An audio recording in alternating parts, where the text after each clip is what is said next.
하나님 주신 말씀은 시편 103편 10절과 11절 두 절의 말씀입니다. 시편 103편 10절 11절 두 절의 말씀입니다. 시편 103편 10절과 11절 두 절의 말씀, 우리 한 목소리로 함께 봉독합니다. 우리의 죄를 따라 우리를 처벌하지는 아니하시며 우리의 죄악을 따라 우리에게 그대로 갚지는 아니하셨으니 이는 하늘이 땅에서 높음같이 그를 경외하는 자에게 그의 인자하심이 크심이로다. 아멘. 오늘도 우리 주님과 함께 이 복된 날 시작하시는 우리 모든 성도님들, 하나님께서 하늘의 크신 은혜와 평화 가득 부어주시길 주님의 이름으로 간절히 기원합니다. 오늘 본문의 말씀 통해서 주님의 인자하심, 이런 제목으로 함께 은혜 나누도록 하겠습니다. 우리가 참으로 놀랍고 은혜로운 것은 우리는 죄인이잖아요. 우리는 하나님의 피조물에 불과합니다. 우리는 근본적으로 우리 내면 한편에 치명적인 병을 안고 사는 사람들입니다. 어떤 입에서 보면. 왜냐하면 하나님을 반역하여 살아왔기 때문에 그렇죠. 근데 그럼에도 불구하고 우리들을 하나님이 사랑으로, 호의로, 은혜로, 자비로 대해 주신다는 것, 이게 얼마나 놀라운 일인지 우리가 믿고 나서 보니 이제 이걸 깨닫잖아요. 주님의 인자하심이 우리를 대하시는 가장 근본적인 방식이에요. 사람이 다른 사람을 어떻게 대하느냐, 그 사람을 대할 때 갖고 있는 그 근본적인 마음이 무엇이냐, 이게 굉장히 중요하거든요. 누가 누구를 대할 때 속이는 마음, 저 사람을 이용해서 내가 이익과 유익을 챙겨야 되겠다, 내가 원하는 것 얻어내야 되겠다, 이런 마음으로 사람을 대하면 그 관계는 사실 파괴적인 관계잖아요. 그러니까 우리가 누군가 한 사람을 대할 때 그의 근본 마음의 동기가 굉장히 중요한데, 하나님은 우리를 대하실 때 그 근본 마음이 무엇이냐, 이렇게 자비의 마음이요, 인자의 마음이요, 긍휼의 마음이라는 것입니다. 마치 물이 하늘에서, 그러니까 위에서 아래로 떨어지듯이 하나님의 그 놀랍고 위대한 사랑과 자비가 우리를 향해 이렇게 아래로 흐르고 있기 때문에 우리가 주 앞에 온전히 존재할 수 있는 것이지, 그렇지 않으면 우리는 정말 한순간도 온전히 살 수 없는 존재입니다. 오늘 시편 기자도 우리의 본질에 대해서 뭐라고 얘기하냐면 14절 한번 보겠습니다. 14절, 15절, 16절, 이게 우리의 사실은 한편으로 우리 인간의 본질이에요. 이는 우리의 체질을 아시며 우리가 단지 먼지뿐임을 기억하십니다. 우리가 사실 하나님 앞에 우리 자신을 비추어 보면 우리는 사실 먼지에 불과한 존재 아닙니까? 15절, 인생은 그날이 풀과 같으며 그 영화가 들의 꽃과 같도다. 풀처럼, 들의 꽃처럼 잠깐 피었다 금세 사라져버리는 게 우리 인간의 본질이잖아요. 16절, 바람이 지나가면 없어지나니 그 있던 자리도 다시 알지 못하거니. 순간 지나가는 바람처럼, 이게 우리의 이제 본질인데, 그런데 이런 존재를 우리 하나님이 사랑하신다는 게 너무너무 오묘하고 신비스러운 일이죠. 근데 그런 존재를 사랑하시기 때문에 우리는 그저 본질은 먼지고 바람이고 풀과 같고 들꽃에 불과하지만, 우리 하나님이 우리를 주목하여 사랑하시기 때문에 우리는 역설적으로 그 하나님께 의지하여 이 세상 어떤 피조물과도 비교할 수 없는 존재로 승화되는 것입니다. 이게 참 놀라운 일이죠. 먼지와 풀에 불과한 우리가 그 인자하시고 자비하신 하나님의 의거하여 우리가 하늘의 놀라운 존재로 승화될 수 있다는 게 참 신비스러운 일입니다. 그럼 우리는 그런 놀라우신 은혜를 어떻게 힘입느냐? 3절 보겠습니다. 하나님 우리의 죄악을 사하시는 분이에요. 우리의 마음의 내면 깊은 곳에 있는 하나님을 저버렸던 그 치명적인 죄를 치유하시는 존재예요. 사하실 뿐만 아니라 치유하신다는 거죠. 4절, 생명을 파멸해서 속량하시고, 잠깐이면 사라져버릴 그 생명을 하나님이 속량하셔서 인자와 긍휼로 관을 씌우시고, 다른 말로 하자면 영원한 생명을 우리에게 부여하신다는 거예요. 먼지 같은 우리를. 그리고 5절 좋은 것으로 내 소원을 만족하게 하시며 그 청춘 잠깐 살짝 피었다 지는 것 같은 그 청춘을 독수리같이 새롭게 해주시는 분이라는 거죠. 그리고 6절 공의로운 일을 행하셔서 억압당하는 모든 자를 위하여 심판하신다. 이게 하나님이 우리에게 베푸시는 호의와 인자하심의 핵심이라는 겁니다.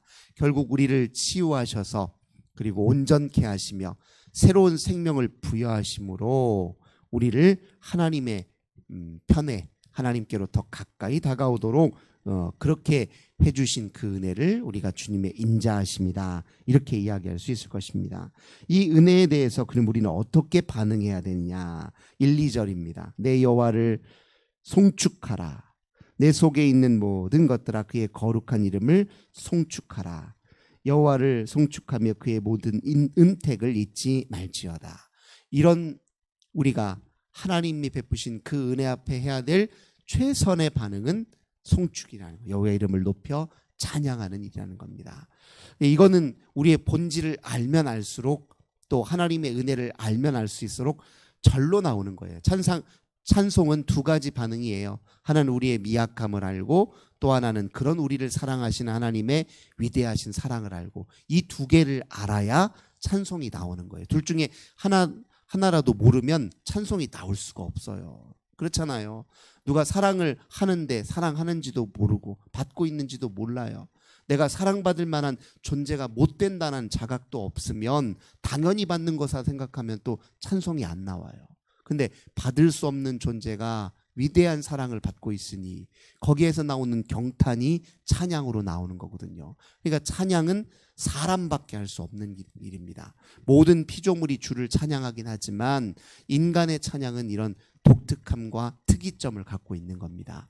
진짜 하나님이 기뻐 받으시는 찬양은 그래서 사람을 통해 드려지는 찬송이라는 거예요. 왜요? 사람은 이 두 가지를 알거든요. 자기의 먼지뿐임을 알고 하나님의 위대한 사랑을 알기 때문에 그렇다는 겁니다. 자, 두 번째로 또 인간이 하나님 앞에 해야 될 가장 중요한 일. 우리가 오늘 읽었던 본문을 한번 11절 다시 보시면 하늘이 땅에서 높음 같이 그를 경외하는 자에게 그의 인자하심이 크시도다. 주님을 경외하는 일이 이 위대한 주님의 인자하심과 사랑의 반응으로서 해야 될 두 번째 일이에요. 찬송, 그 다음에는 경외입니다. 그러니까 하나님이 이런 분이니 늘 두려워하며 그분을 모든 순간 우리의 마음에 품고 의식한다는 거예요. 그것을 이제 경외한다라는 말로 이렇게 표현하고 있죠. 그 다음에 또 중요한 또 18절입니다. 곧 그의 언약을 지키며 그의 법도를 기억하여 행하는 자에게로다. 언약을 지키고 법도를 행하는, 하나님은 우리를 사랑하실 때 이렇게 치명적인 병을 치유하시고 죄를 치유하시고 새 생명을 부여하셨을 뿐만 아니라 이런 하나님과 영원히 교제 속에 살도록 또 특별한 은혜를 더해 주셨는데 그것이 바로 무엇입니까? 진리의 말씀을 우리에게 주신 거예요. 그 말씀에 이 육신이 되어 우리 가운데 오신 분이 예수 그리스도이시죠. 그러니까 말씀과의 관계 속에, 즉 진리 안에 머물러 하나님과 영원히 교제하기를 원하신단 말이죠. 그러니까 우리가 해야 될 일은 찬송하고 또 경외하며 동시에 그의 법도와 말씀과 진리 안에 머물러 있는 것이 우리가 하나님의 위대하신 사랑 앞에 해야 될 가장 중요한 반응이라는 것입니다. 그러니까 말씀을 우리가 들을 때에 그 말씀은 하나님이 우리를 사랑하시고 그 사랑을 영원히 유지하기 위한 방편이다, 이렇게 인식하는 게 굉장히 중요해요. 그 말씀 앞에 우리가 설 때마다 그 말씀은 도리어 우리를 살게 하는 힘이다, 이게 이 사랑을 더 깊이 인식하는 방법이다, 이렇게 하고 지켜야지 그렇지 않으면 그 말씀을 지킬 수 있는 힘이 생기질 않아요. 우리가 당연한 일이죠. 뭐든지 하나님이 우리에게 행하신 그 말씀에 깊이를 헤아리는 사람들은요, 말씀이 전부 다 그 안에 사랑이 담겨 있다는 걸 압니다. 사실 하나님이 우리에게 행하시는 모든 일들을 다 한마디로 요약하면 사랑이에요. 하나님이 우리에게 무슨 일을 하셨든 무슨 일을 버리셨든 내 인생에 무엇을 펼쳐놓으셨든 그 모든 것의 이면에는 다 사랑이 있다고요. 그것을 읽고 헤아리고 파악하는 사람만이 그 말씀을 온전히 지키고 자기에게 주어진 생애에 내 모든 걸 쏟아부을 수 있다는 것이죠. 그런 의미에서 18절을 기억하는 게 중요합니다. 또 19절, 여호와께서 그의 보좌를 하늘에 세우시고 그의 왕권으로 만유를 다스리는 신도다. 또 우리가 인간이 해야 될, 하나님의 위대하신 사랑 앞에 해야 될 또 중요한 일은 뭐냐면 하나님의 통치를 헤아리고 그 앞에 순복하는 일이에요. 하나님의 세계 통치, 내 인생에 대한 통치, 내 심령에 대한 통치. 우리 하나님은 만유 위에 통치하실 뿐만 아니라 우리의 개인적 삶도 통치하시고 뿐만 아니에요. 우리의 심령 속에서도 통치하신다는 거예요. 우리 마음의 주관적 생각, 우리의 마음의 결정, 우리의 판단, 의지, 이것보다 하나님의 통치가 더 앞서 있습니다. 그러니까 늘 우리가 하나님 앞에 설 때 가장 중요한 게 우리가 마음으로 무슨 일을 하고 있는지, 그 모든 일을 헤아려서 하나님 앞에 내려놓을 줄 알아야 됩니다. 그래야 성령의 통치가 시작되고 나를 강하게 하나님이 기뻐하시는 방식으로 이끌어내실 수 있거든요. 내 모든 삶의 안팎이죠. 바깥에서 하나님의 통치, 내 심령 안에서의 통치 모두를 이렇게 헤아려 인정하는 것이 위대하신 사랑, 그 사랑 앞에 우리가 나타내야 될 가장 중요한 반응이라는 것을 이건 이야기하고 있습니다. 우리가 이렇게 될 때 하나님은 우리를 어떤 존재로 취급하시냐. 20절 보겠습니다. 능력이 있어 여호와의 말씀을 행하며 그의 말씀의 소리를 듣는 여호와의 천사들이여 여호와를 송축하라. 우리들을 어떤 존재예요? 천상의 하늘의 천사처럼 대한다는 거예요. 먼지뿐인 우리가 하늘의 천사와 같은 존재로 하나님과 관계 맺을 수 있는 방법이 찬송하고 경외하고 그의 언약 가운데 진리의 말씀 안에 거하며 동시에 그분의 통치를 인정할 때, 그분의 통치를 순응할 때 이런 역사가 일어난다는 겁니다. 21절, 그에게 수종들며 그의 뜻을 행하는 모든 천군이여. 이렇게 이런 존재로 우리가 하나님 앞에 설 때 우리가 하나님의 참된 곁에서 그의 온전한 종으로 그의 뜻을 이루며 살 수 있다는 것을 시편 기자가 우리에게 이야기하고 있습니다. 이게 우리들의 궁극적으로 지향해야 될 우리에게 주어진 삶의 목적입니다. 그래서 궁극적으로 하나님은 우리를 어디로 이끄시냐. 22절 같이 읽겠습니다. 시작. 여호와의 지으심을 받고 그가 다스리시는 모든 곳에 있는 너희여 여호와를 송축하라. 내 영혼아 여호와를 송축하라. 우리를 지으신 이유는 곧 그분이 다스리는 모든 곳에 우리가 주와 함께 살고 또 주를 송축하며 살도록, 결국 하나님은 이런 모습으로 이런 삶으로 우리를 이끌어 가신다. 시편 기자가 우리에게 지금 이렇게 이야기하고 있습니다. 그러니까 오늘 우리의 삶도, 우리에게 주어진 하루의 삶도 이렇게 사는 것이 가장 복되게 사는 길이라는 거예요. 하나님의 이름을 늘 찬송하며 내가 주의 피조물임을 알고 나를 이렇게 끊임없이 사랑하시는 하나님의 사랑을 알고 거기에 눈 떠서 오직 주의 진리의 말씀에 거하고 우리 하나님의 법도 아래에서 그의 뜻을 이행하며 사는 것이 오늘 하루에 가장 또 복되게 사는 길임을 다시 한번 우리가 마음에 새깁니다. 알면서도 우리가 순간순간 놓치는 이유가 무엇이에요? 당장의 어려움 때문에 그렇죠. 당장의 내 계획과 내 의지대로 잘 되지 않는 일 때문에 그래요. 내 의도대로 내 뜻대로 되지 않는 일에 부딪혔을 때 이걸 자꾸 잊어버리는데요. 그것만 내려놓을 줄 알면 사실 모든 일은 하나님의 사랑과 선하신 의지 가운데 다 머물러 있다. 그 안에 있다라는 사실을 우리가 더 선명하게 인식할 수 있을 것입니다. 어제도 말씀드렸죠. 영적 성장의 핵심은 무엇입니까? 자기를 부인하는 일이에요.